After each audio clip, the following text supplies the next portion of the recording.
High বন্ধুরা, সব ভালো তো? ভালো না থাকলে ভালো করে দেবো। চলো আজকে আমাদের শোনা যাক চোদনা মস্তান ভাইয়ের কথা। কি বলছে চোদনা মস্তান ভাই, চলো দেখা যাক।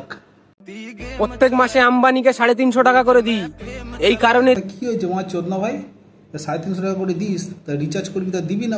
মাগিদের সাথে কথা বলবি, তা 350 টাকা করে দিবি না? তা কে দেবে বাড়া? অন্য কেউ দেবে নাকি তোর ফোনে রিচার্জ? হ্যাঁ, তা কি হয়েছে? হ্যাঁ দিস, তা কি হয়েছে? তা বল কি হয়েছে, বল শুনি একটুখানি। দিই কি আম্বানি যেন দুবেলা খেতে পারে। আমরা বড় লোক ভাই, আমাদের ব্যাপারটাই আলাদা, বুঝছো? তাই নাকি মারা? তা আরে গুদমাটা, ওর দুবেলা খাবার চিন্তা করতে হবে না আম্বানি, শালা তুই একবেলা অন্তত কীভাবে খাবি সেইটা ভাব। আর গুদমাটা ওর ওই হাতি হাতি জানিস তো, ওর ছেলে হাতি বসে, হাতি এসে তোর বুকে পা তুলে দেবে। চুদির বেটা ওইসব ভুলভাল বলিস না। চুদির বেটা ও মারা 300-350 টাকা দিচ্ছে, ওর পয়সায় আম্বানি খাবে খানকির ছেলে।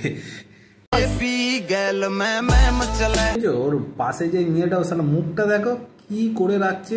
আরে মারা বড় লোক ও, তা ওর এত অ্যাটিটিউড নেই, তোর যা আছে।